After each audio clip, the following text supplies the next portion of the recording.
Hi, hello, welcome to Machu Tattoos studio. இன்னைக்கு நம்ம பார்க்க போற டாபிக் என்ன அப்படினா scabbing. நார்மலான ஸ்கேபிங்க்கும் திக்கான ஸ்கேபிங்க்கும் என்ன டிஃபரன்ஸ் அப்படிங்கறத பார்க்க போறோம்.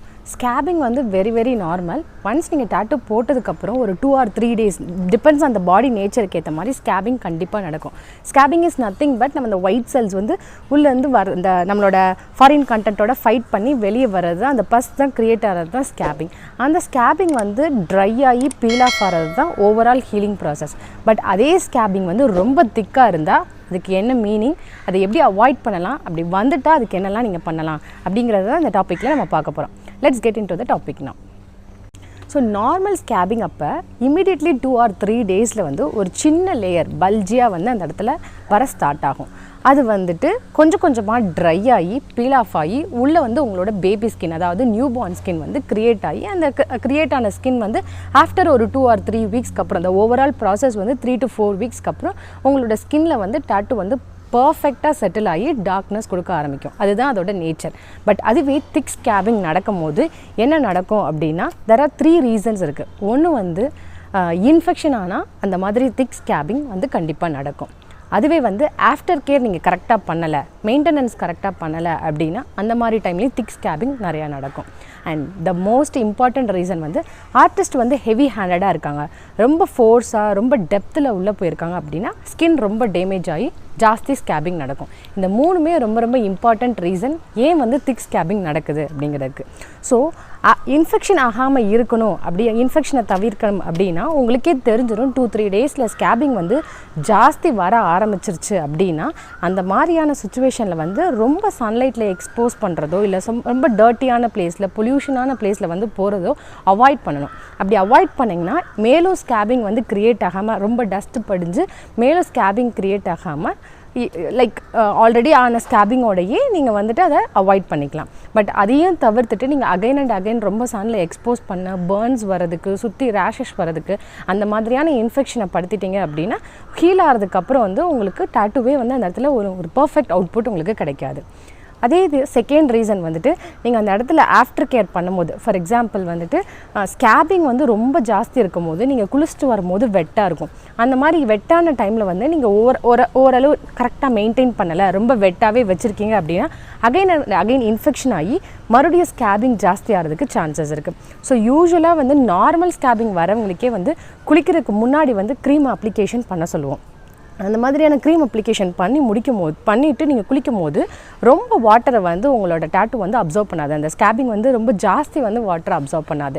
ஸோ ஆஃப்டர் குளிச்சதுக்கப்புறம் நீங்கள் இமீடியட்டாக பேட் பண்ணி ட்ரை பண்ணும்போது ஈஸியாக ட்ரை ஆகிடும். பட் அதுவே ஜாஸ்தி ஸ்கேபிங் இருக்கும் போது நீங்கள் குளிக்கும் போதும் ப்ராப்பரான க்ரீம் அப்ளை பண்ணலை, குளிச்சதுக்கப்புறமும் ப்ராப்பரான க்ரீம் அப்ளை பண்ணலை, குளித்த உடனே இமீடியட்டாக பேட் பண்ணி ட்ரை பண்ணலை அப்படின்னா அது அகைன் வெட்டாகவே இருந்து இன்ஃபெக்ஷன் ஜாஸ்தி ஆகிறதுக்கு ஜெர்ம்ஸ் பாக்டீரியாலாம் இன்ஃபெக்டட் ஆகிறதுக்கு ஜாஸ்தி ஆப்பர்ச்சுனிட்டி கிடைக்கும். ஸோ அந்த மாதிரி டைமில் நீங்கள் வந்து வெட்டாகும் போது எய்தர் நீங்கள் ஒரு ப்ராப்பரான ஹீலிங் க்ரீம் அப்ளை பண்ணணும், அப்படி இல்லைன்னா ஹீலிங் க்ரீம் அப்ளை பண்ணதுக்கப்புறமும் நீங்கள் வந்து அதை பேட் பண்ணி ட்ரை பண்ணுறதை இமீடியட்டாக பண்ணணும். ஸோ அதே போல் தேர்ட் வந்து ஆர்டிஸ்ட். நீங்கள் ஆர்டிஸ்ட்டு சூஸ் பண்ணுறது வந்து த பெஸ்ட் ஆர்டிஸ்ட் சூஸ் பண்ணணும். ஏன்னா ஒரு ஸ்கின் நேச்சரும் டிஃப்ரெண்ட். எல்லாரோட நார்மல் லைக் ஹியூமன் பாடி நேச்சர்னு எடுத்திங்கன்னா ஒருத்தவங்களோட ஸ்கின்னு வந்து ரொம்ப டிஃப்ரெண்ட்டாக இருக்கும். அதுக்கேற்ற மாதிரி ஆர்டிஸ்ட் வந்து ஸ்கின்னை அப்சர்வ் பண்ணிவிட்டு அவங்களுக்கு டாட்டூ போடணும். எல்லாருக்கும் ஒரே ஸ்பீடில் வச்சு போடணும், எல்லாருக்கும் ஒரே மெத்தடில் போடணும் கிடையாது. சில ஜென்ஸோட ஸ்கின்லாம் பார்த்திங்கன்னா ரொம்ப ரஃப்பாக இருக்கும், சில ஜென்ஸோட ஸ்கின்லாம் பார்த்திங்கன்னா ரொம்ப சாஃப்டாக இருக்கும். அதே டெக்ஸ்டரை 2 பேத்துக்கும் போடும்போது சாஃப்டான ஹேண்ட் இருக்கிற அதாவது சாஃப்டான ஸ்கின் நேச்சர் இருக்கிற பசங்களுக்கு வந்துட்டு சீக்கிரம் ஸ்கேபிங் ஆகிடும், சீக்கிரம் டெப்த்து உள்ளே போயிடும். ஸோ அதை வந்து கரெக்டாக அனலைஸ் பண்ணி எந்த ஆர்டிஸ்ட் போகிறாங்களோ அவங்களோட ஸ்கேபிங் வந்து எப்போவுமே ரொம்ப கம்மியாக இருக்கும். எவ்வளோக்கு எவ்வளோ ஸ்கேபிங் ரொம்ப கம்மியாக இருக்கும் அவ்வளோக்கு எவ்வளோ பெஸ்ட்டாக டாட்டூ போட்டிருக்காங்கங்கிறது அர்த்தம். ஸோ இதெல்லாம் ரொம்ப இம்பார்ட்டண்ட்டாக நீங்கள் பார்க்க வேண்டிய விஷயம். ஸோ இப்போது ஸ்கேபிங் வந்துருச்சு, திக் ஸ்கேபிங் வந்துருச்சு, இனி நீங்கள் என்ன பண்ணணும் அப்படிங்கிறதுக்கு என்ன பாயிண்ட்ஸ் அப்படின்னு பார்த்தீங்கன்னா ஃபஸ்ட்டு வந்துட்டு க்ரீம் அப்ளிகேஷன் வந்து ப்ராப்பரான க்ரீமை அப்ளை பண்ணணும். நீங்கள் எய்தர் கோகோனட் ஆயில் அப்ளை பண்ணுறீங்களோ, வாஸ்லின் அப்ளை பண்ணுறீங்களோ, பயோலின் அப்ளை பண்ணுறீங்களோ உங்களோட இன்ஃபெக்டடான ஸ்கேபிங்க்கு வந்து அது கரெக்டான பெஸ்ட் மெடிசன் கிடையாது. So choose the best tattoo cream, அதாவது ஹீலிங் க்ரீம். ஸோ அதை நீங்கள் சூஸ் பண்ணாலும் அதை நீங்கள் எப்படி அப்ளை பண்ணுறீங்கிறது ரொம்ப இம்பார்ட்டன்ட். ஃபர்ஸ்ட் திங் வந்து நிறைய திக் ஸ்கேபிங் வந்தவங்களுக்கு வந்து ஜாஸ்தியும் அப்ளை பண்ணக்கூடாது, ரொம்ப லைட்டும் அப்ளை பண்ணக்கூடாது. ஸ்கேபிங் வருதுன்னு சொல்லிட்டு நிறைய கிளைண்ட்ஸ் என்ன பண்ணுவாங்கன்னா அப்ளை பண்ணுன்னு சொல்லிட்டு ஒரு நாளைக்கே வந்து 8 to 10 டைம்ஸ் வந்து அப்ளை பண்ணுவாங்க. அந்த மாதிரி அப்ளை பண்ணும்போதும் ஆல்ரெடி வந்த ஸ்கேபிங்கை வந்து நீங்கள் மறுபடியும் ஸ்கேபிங் க்ரியேட் ஆகி மேலே ஒரு பெரிய பேட்ச் வர மாதிரி நீங்கள் க்ரியேட் பண்ணிடுவீங்க. ஸோ அந்த மாதிரி அப்ளை பண்ணக்கூடாது. ஸோ ஜாஸ்தி ஸ்கேபிங் வருதுன்னு சொல்லிட்டு நம்ம அப்ளையே பண்ணாமல் மேக்ஸிமம் ஒரு 1 or 2 டைம்ஸ் அப்ளை பண்ணாலும் ஸ்கின் வந்து ரொம்ப ட்ரை ஆகி உங்களுக்கு இச்சினஸும் ஜாஸ்தியாகும். பீல் ஆனவுடனே உங்களுக்கு பர்ஃபெக்ட் அவுட்புட் கிடைக்காது. ஸோ ரொம்ப திக் ஸ்கேபிங் வந்துருச்சு அப்படின்னா அவங்க வந்து மீடியம் லேயர் ஆஃப் அப்ளிகேஷன் பண்ணணும். க்ரீம் எடுக்கும் போதும் வந்து ஒரு 1 or 2 ட்ராப்ஸ் எடுத்தால் போதும். அப்ளை பண்ணுறதும் வந்து தின் லேயராக அப்ளை பண்ணணும். மினிமம் 4 or 5 டைம்ஸ் அப்ளை பண்ணால் போதும். ரொம்பவும் ட்ரை ஆக விடக்கூடாது, ரொம்பவும் மாய்ஸ்சர் ஆகக்கூடாது. So that is one of the best tip. நாங்கள் யூஸ்வலாக எங்கள் டாட்டூ ஸ்டுடியோவில் வந்து சஜஸ்ட் பண்ணுறது வந்து டாட்டூ ப்ரொடெக்டர் க்ரீம் தான். எங்களோட ஆர்டிஸ்ட் எப்போவுமே லைட் வெயிட்டாக தான் இருப்பாங்க. ஸ்கின் நேச்சரை தெரிஞ்சுட்டு அவங்க கிளைண்ட்டுக்கு ஏற்ற மாதிரி தான் போடுவாங்க. ஸோ இந்த மாதிரி திக் ஸ்கேபிங் நடக்க சான்சஸ் இல்லை. பட் பிகாஸ் ஆஃப் இன்ஃபெக்ஷன் ஏதாவது வந்து இந்த மாதிரி வேறு எங்கேயாவது டாட்டூ போட்டிருக்காங்க அந்த மாதிரியான கிளைண்ட் வந்து கால் பண்ணும்போது நாங்கள் யூஸ்வலாக சஜஸ்ட் பண்ணுறது டாட்டூ ப்ரொடெக்டர் க்ரீம் தான். க்ரீம் அப்ளை பண்ணாலும் மீடியம் லேயர் ஆஃப் அப்ளிகேஷனில் தான் பண்ண சொல்லுவோம். That is one of the best point. இந்த அதர் செகண்ட் ரீசன் எப்படி அப்படின்னா, நீங்கள் வேர் பண்ணுறது க்ளோத்ஸ் வந்து ரொம்ப டைட்டாக இருக்கக்கூடாது. டைட்டான க்ளோத்ஸ் வேர் பண்ணாமல் கொஞ்சம் ஃப்ரீ க்ளோத்ஸாக வேர் பண்ணணும். ஏன்னா நீங்கள் டைட் க்ளோத்ஸ் வேர் பண்ணும்போது ஜாஸ்தி வந்து ஸ்வெட்டிங் எடுக்கும். அந்த throughout the day sweating ஆகிறதும் வந்து ஸ்கேபிங்கை வந்து மேலும் ஜாஸ்தி ஸ்கேபிங் ஆகிறதுக்கு சான்சஸ் இருக்குது. ஸோ இந்த செகண்ட் ரீசன் வந்து நான் உங்கள்கிட்ட ஆல்ரெடி சொன்னது தான். வெட் ஆகிடுச்சு அப்படின்னா இமீடியட்டாக பேட் பண்ணி நல்லா ட்ரை பண்ணிடுங்க.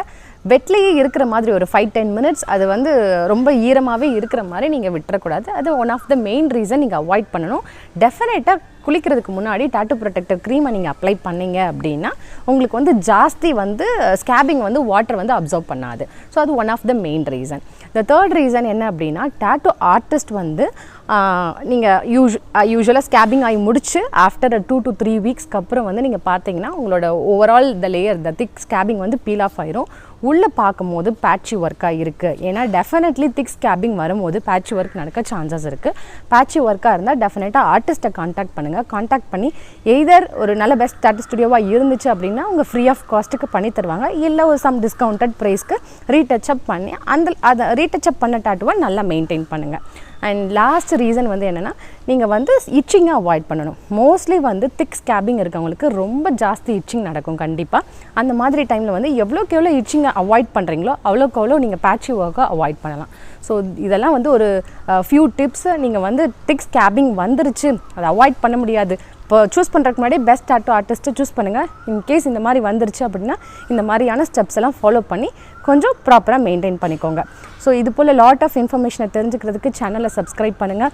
இது போல் லாட் ஆஃப் இன்ஃபர்மேஷனை தெரிஞ்சுக்கிறதுக்கு பெல் பட்டனை கிளிக் பண்ணுங்கள், தொடர்ந்து நோட்டிஃபிகேஷனுக்கு. ஸோ எங்களோட சோஷியல் மீடியா லிங்க்கை வந்து டிஸ்கிரிப்ஷனில் கொடுத்துருக்கோம், ஃபாலோ பண்ணுங்கள். எனி டவுட்ஸ் கால் பண்ணுங்கள். Stay tune, don't die new.